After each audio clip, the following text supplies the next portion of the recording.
Hello heroes, my name is Cartel and welcome to my channel where I talk about flesh and blood.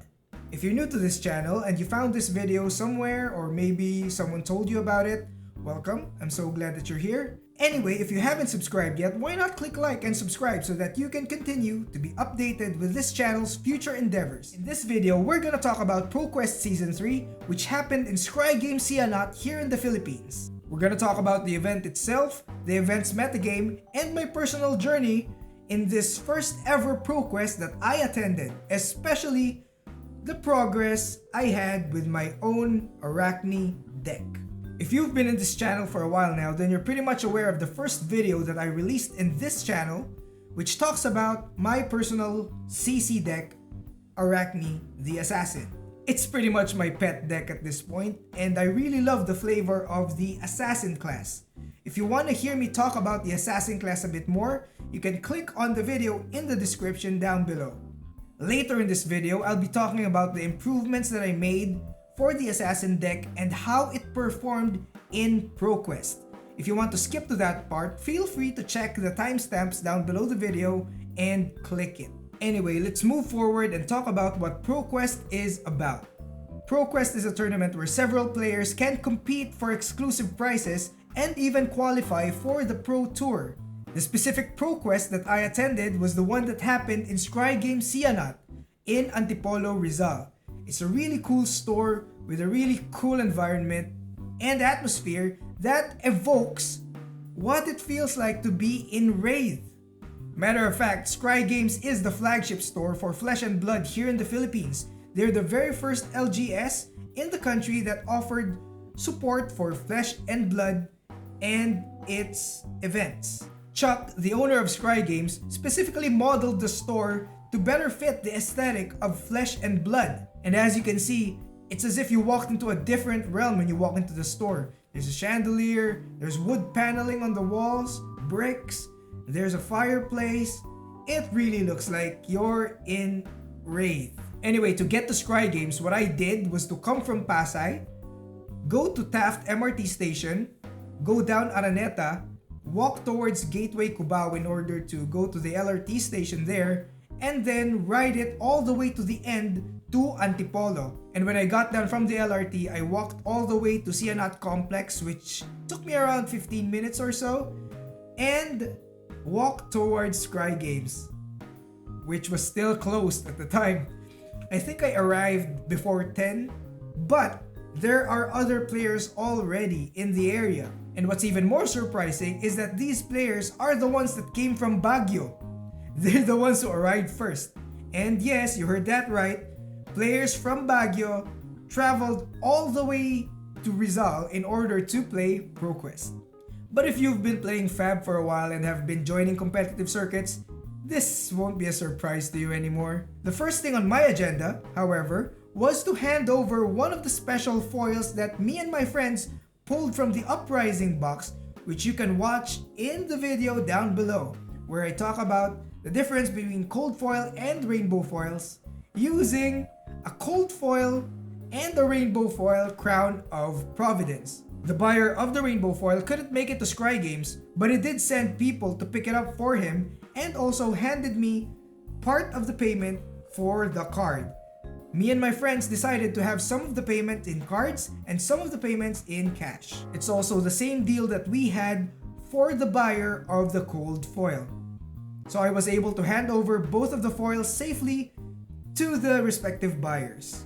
The next thing on my agenda was to get all of the other cards that I bought, especially the ones that I need to round out the ARKANI deck in time for the tournament. Though my deck didn't end up having the usual tournament staples like Command and Conquer, Enlighten Strike, and Fiendal Spring Tunic, I still have a nice workable version of the deck.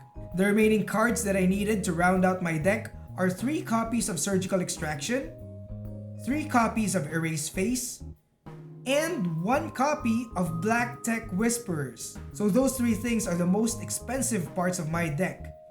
Specifically, the playset of Surgical Extraction and the Black Tech Whisperers, which came in rainbow foil. A perfect match for the rainbow foil Mask of Perdition that I already have. Surgical Extraction is a blue 2 cost, 4 power, 3 defense assassin attack action that has a contract that triggers when you banish an opponent's blue card.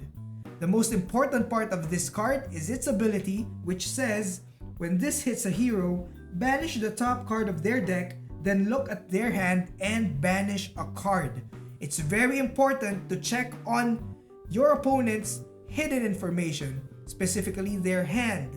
You would be able to know what's coming and what they're planning, and you will be able to take out one of the threats from their hand immediately, in addition to the card that you banish from the top of their deck, potentially. Of course, this is on top of Arachni already giving you free information in the form of their ability, which allows you to look at the top card of your opponent's deck and decide whether to make it stay on top or put it at the bottom.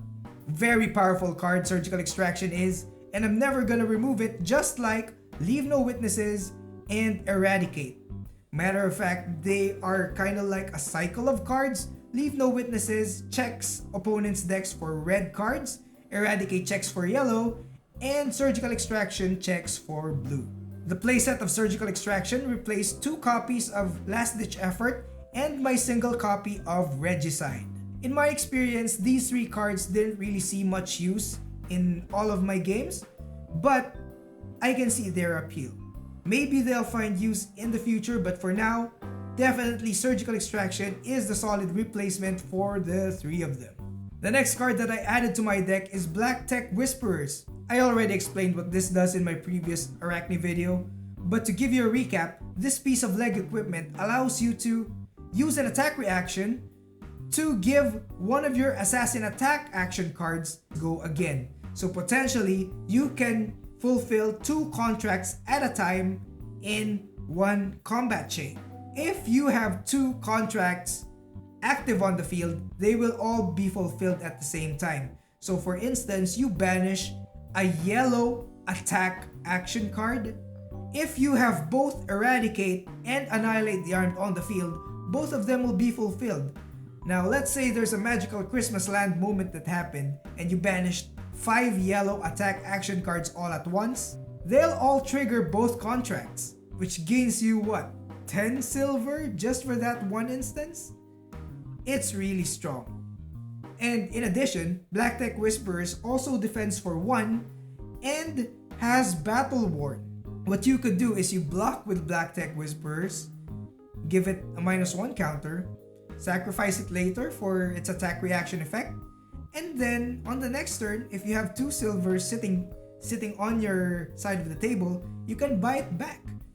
It has the same effect as the mask in that manner. Black Tech Whisperers, by the way, replaced my Snapdragon Scalers, as they should. And my final piece of the deck are 3 copies of Erase Faces. Erase Face is a red, 2 cost, 6 power, and 2 defense generic attack action, which says, when Erase Face hits a hero, cards and tokens they own lose all class and talent types until the end of their next turn. Now, what makes Erase Face cool is that it neutralizes several heroes for a single turn.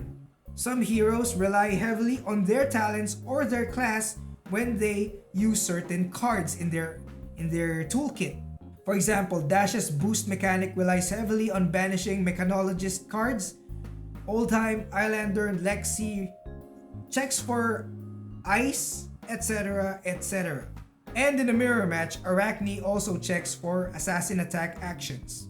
So Erase Face neutralizes a lot of your opponent's tactics while putting yourself in an advantageous position and putting your opponent on the defensive at the same time. Erase Face might not trigger all the time, and it's definitely not a command and conquer, but it's still a nice tool to have on one's deck. And me being an assassin fan, I think it's also a really flavorful attack to have. I'll tell you about Arachni's performance in a bit, but first, let's talk about the setup for ProQuest Season 3. There were a total of 36 players in our tournament, and the meta was very varied. As you can see in the pie chart provided by Scry Games, you can definitely see that there are many heroes in our meta. And it's clear that there are only two heroes that really dominated the metagame. That is DORINTHEA with 6 players and Islander with 4 players. Is it Islander or Icelander? I still don't know. But I'm going with Islander for this video. Correct me if I'm wrong, tell me in the comment section how you pronounce it. There were 2 OLDHIM players that weren't indicated here in this pie chart. And this number 1 right here, that's a Rhinar. There was a madman who piloted a Rhinar deck. And right here on the left on this purple slice, you can see that there are 2 ARKANI players. Yes, I was not alone. There was another assassin on the tournament. But that assassin was from Baguio. So I'm pretty much still the only one here in Metro Manila that is mad enough to run an assassin in a competitive circle. I believe. Am I mad? Yes, I am. But I am sincerely hoping that there will be more assassins in the coming months, especially since Outsiders will be coming out in March. There will be assassin support in that set. Hopefully we get more assassins in the metagame, but for now, very few people run assassin, especially in competitions. So all of the players were given a Scry Games custom playmat as a door prize, and we were all told to have lunch before the tournament starts. By the way, the playmat looks cool as hell. And look at this, see? Because there were 36 players, there were 6 rounds of Swiss. While I will never be able to talk about every single matchup that happened in the tournament, I can definitely talk about the heroes that I faced in my own matchups. So let's start with my very first match, which was ARKANI versus OLDHIM. It was my first time fighting an OLDHIM deck, but it's definitely not the first Guardian that I've faced. I've fought Bravo several times already, and I'm familiar with the Guardian playstyle as it is. Although I've heard and researched that an OLDHIM deck usually aims to fatigue the opponent, it's not the case with the OLDHIM deck that I faced. It was definitely more reliant on the crush mechanic rather than on fatiguing my deck. And since this is an OLDHIM deck, I was also expecting several Frostbite tokens to come my way, but it wasn't much of an issue to me. I think I saw Frostbite tokens 3 times over the course of our match. However, OLDHIM is still very capable of dealing massive damage towards ARKANI's health, so I found myself overblocking from time to time as well. I tried to keep a 2-card hand from time to time, even if it meant just blocking for 3 and then relying on either Fate Foreseen or Sink Below to block the remaining damage for me, even if I didn't block completely. Just as long as Crush doesn't meet its requirements, even if 3 damage bleeds towards me, as long as it's not 4 and above, I found it okay. Also, because OLDHIM only attacks like 1 at a time, just like most Guardians, I find myself always having at least 2 cards in my hand. Also, because OLDHIM doesn't have a constant source of dominate unlike Bravo, I can usually block with multiple cards from my hand. And of course, ARKANI also isn't known for being able to deal massive damage consistently. And as a result, both of us were not able to deal enough damage until the match reached the time limit.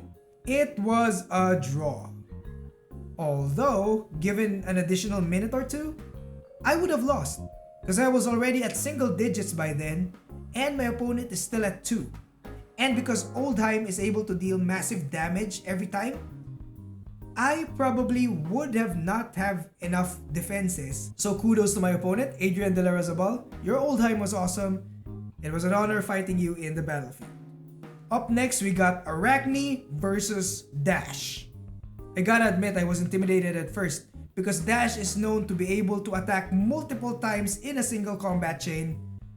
Very consistent, deals consistent amount of damage. She is scary, especially in the commoner format. But then I remembered that Dash is also reliant on the boost mechanic in order to give her attacks go again. So if she keeps banishing the top card of her deck, and I keep banishing the top of her deck as well, it would probably be a quick match in my favor. Dash isn't really known for defending, which means there are a lot of chances for my contracts to go through, which means a lot of chances for me to banish cards from her resources. And I was right. It was a pretty short match. My opponent relied heavily on the boost mechanic in order to attack multiple times, but I was able to block consistently as well and strategically, because sometimes you have to let some of her attacks go through and defend only the most important ones. What I tried to do was strike a balance between defending key attacks, attacking and letting my important contracts go through, and making sure that Dash is constantly banishing cards from the top of her deck. So in the end, Dash was fatigued and she can't fire her Hanabi Blaster either, which left her open for me to attack for lethal. That match resulted in a win for the Arachni deck. I did not go away unscathed, however, because I had to take a full maximum velocity to the face. So I had a word with my opponent, Johar Gamboa, and asked him what went wrong or what went right in our match. He thinks that he probably should switch out Hanabi Blaster for a pistol, because the pistol deals a more consistent damage than the blaster. Aside from that, we really believe that it was just a bad matchup, because Dash versus Arachni will really lean heavily towards an Arachni victory. So anyway, to my opponent Johar, you did your best. It was an honor facing you on the battlefield, and I hope to fight you again someday. Next, we have my third match, which is Arachni versus Dorinthea. Dorinthea is the hero that I faced the most over the course of my Fab career. Friendly matches, competitive matches, online matches, I've faced Dorinthea multiple times, so I pretty much know how a Dorinthea deck plays. Having said that, the Dorinthea deck that I faced is pretty much what I could call the definitive Dorinthea deck. Meaning this Dorinthea deck has pretty much all of the expensive and important and essential pieces in its deck list. So what do I usually do when I face a Dorinthea deck? Well, the most important thing to remember is not to let her second attack hit, or if possible, do not let her make a second attack at all. Because what happens is, if her second attack goes through, then her Dawnblade will get one additional attack power counter, which means it would be attacking for 4. A 4 is already difficult to block with just one card, so it's better not to have her hit the second time at all. So depending on how the match is going, I either dedicate all of my blocks to the first attack if I feel like they can't buff it, or they're gonna have to buff it in order to make the second attack go through, or save my blocks for the second attack if I know that the first attack is just some sort of bluff and that they wouldn't be able to make the second attack anyway. Because to make the second attack, they will still need to have an action point to use for it. But then I found out that my current iteration of the deck, including the sideboard, cannot possibly defeat Dorinthea at the moment. Specifically, Erase Face has no use against Dorinthea because Dorinthea only relies on her weapon attacks and not on any talent or class effect at all. So really, when I cast Erase Face against Dorinthea in the ProQuest, it's just a vanilla 6 power 2 cost attack. And my That All You Gots and Fidal's Fighting Spirits have no use against Dorinthea either. So in my opinion, I think it's a pretty bad matchup. I'm still able to go toe to toe with her, but it still resulted in a match loss. Add to that the fact that the Dorinthea pilot that I faced is a really awesome one. So kudos to you, John Ezekiel Recalde. I am sorry, I forgot what your nickname is. Was it Zeke or Ez or Zek? It was an honor facing you. And even though you're from Baguio, I'm still looking forward to fighting you again. Next up is my fourth match, which is Arachni versus Bravo. Well, I'ma come out and say it outright. This is a really bad matchup. I already know what was coming. When I sat down the table, I already knew what was coming. This is gonna hurt. Like I said earlier in the video, Bravo has the capability to give his attacks dominate, which is bad news for Arachni because Arachni can really only block 3 at a time. And even if I had Fate Foreseen or Sink Below in my arsenal, that would really only total up to 7. But sometimes he can attack for 15. Bravo is just really consistent in dishing out like 8 to 10 damage at a time. It's really bad news for me if I'm on the defensive. So what I could really hope for is that I would be able to banish Bravo's most important cards in order to at least slow them down enough for me to be able to deal enough damage for them to go lethal. So that's exactly what I tried to do. Every single decision that I had to make while facing Bravo is very critical. Do I really have to banish the card on top of their deck? Or could I just put it at the bottom and hope for the best that I won't face it later in the game? Because I'm pretty much sure that I cannot fatigue Bravo. But in the end, just as expected, it resulted in a loss. However, I was able to knock down Bravo to 17 health. That's really surprising for me because this is the first time that I knocked down a Guardian, specifically Bravo, down to 17 health using an Arachni deck. I guess that's a good job for me. That's because I was able to mess up my opponent's game plan over the course of the match through banishing key cards from their deck. Anyway, to my opponent Kyle Vargas, kudos to you. You were a great Bravo pilot, and I hope to fight you again in some other event right here in the city. My second to the last match is once again Arachni versus DORINTHEA. Now this probably wouldn't come as a surprise knowing that there are 6 Dorintheas in this game. I am bound to face another DORINTHEA in this tournament. For this particular DORINTHEA matchup, I faced more defense reactions rather than attack reactions over the course of the game. So it really felt more mellow and it felt more defensive on their end of the battlefield. And for me, it was a change of pace. My opponent was more quiet and reserved and was more introspective than my previous DORINTHEA opponent, which also helped in both of us being able to think critically about our decisions over the course of the match. However, despite both of us being more conservative or defensive in our gameplay, our heroes' HPs were still down to single digits. The match ended in a draw, which was unfortunate in my opinion because either of us could have gotten the win. In a tournament, winning is more important than drawing. So despite this match being a draw, just like my first match, I think this one hurts more because our scores were both really close and it would have really been epic if we saw how it ended. But still, I would like to say good job to my opponent, Alexander Hughes. You were great, and I hope I get to face you again in battle someday. And finally, my last match for the day. Do you have any idea who it is? Take a guess. Trust me, it's an easy answer. If you said DORINTHEA, you are right. Arachni versus DORINTHEA, Part 3. By the way, this is the funniest match of the night for me because, bit of a backstory, my opponent for this match is my sparring partner here in Double Dragon Plaza, Drew. So Drew and I got to know one another through Scry Games' group chat because Chuck knew that there was a player that was near Pasay.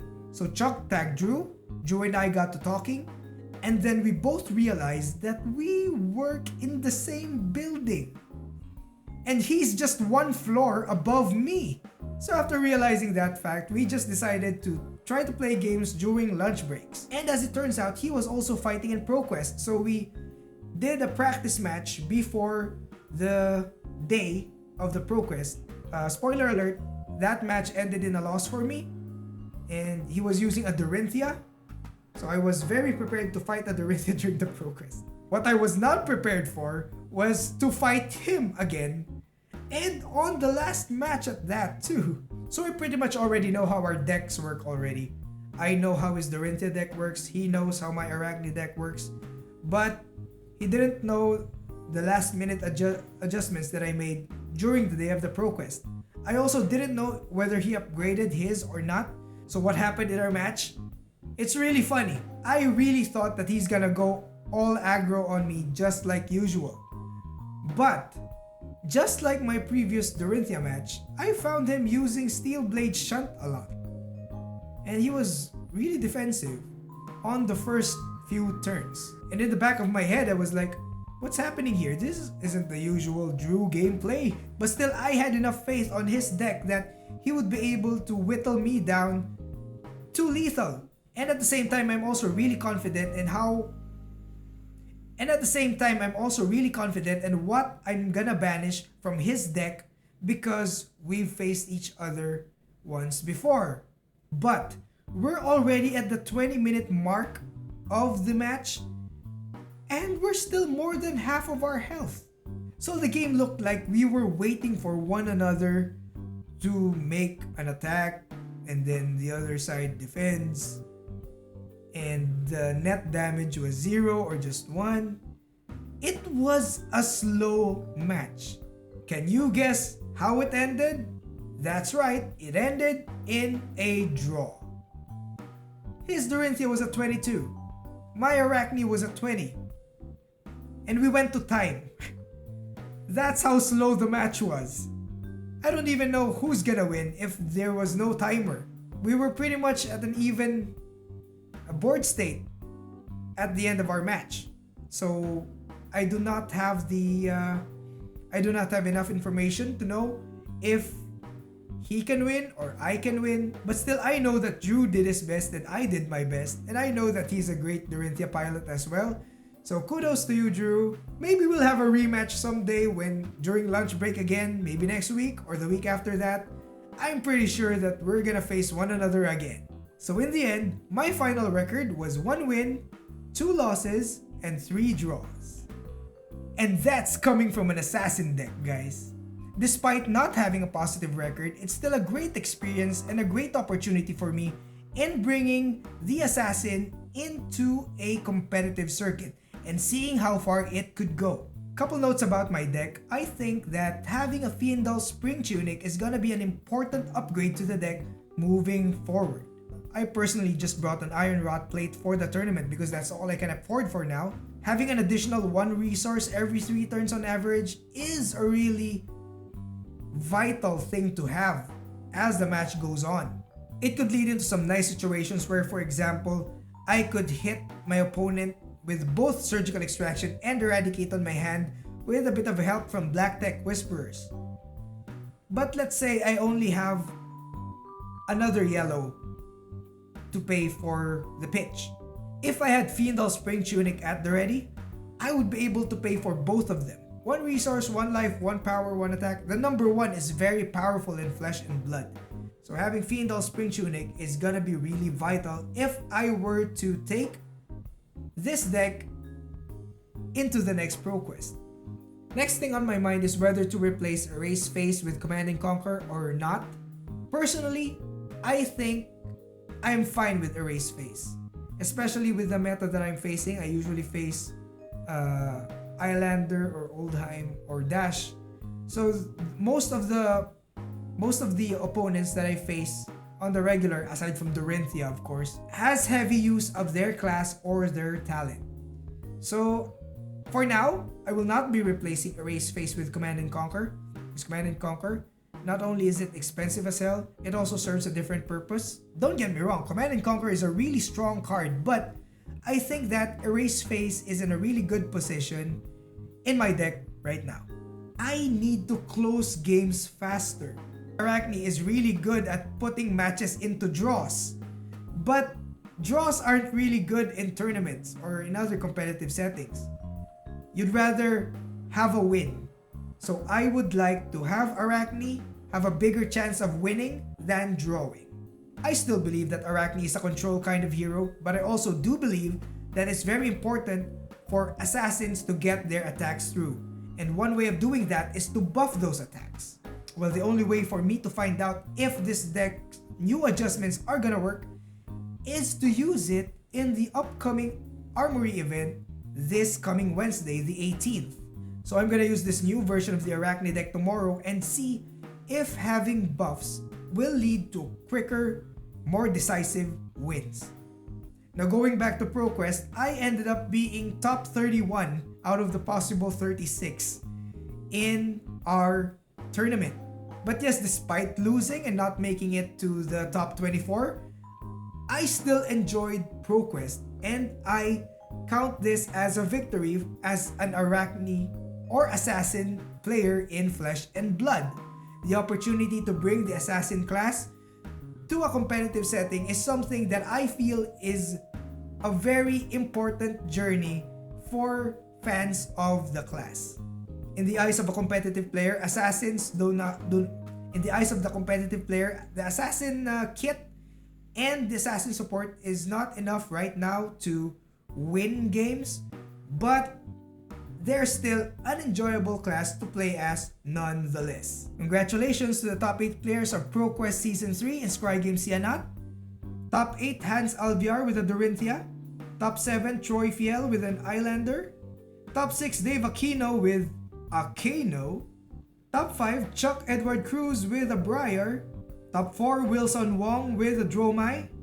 Top 3 Ezekiel Recalde with a DORINTHEA. By the way, this is the person who I lost to. Top 2 Mark Alvin Mendoza with an Islander.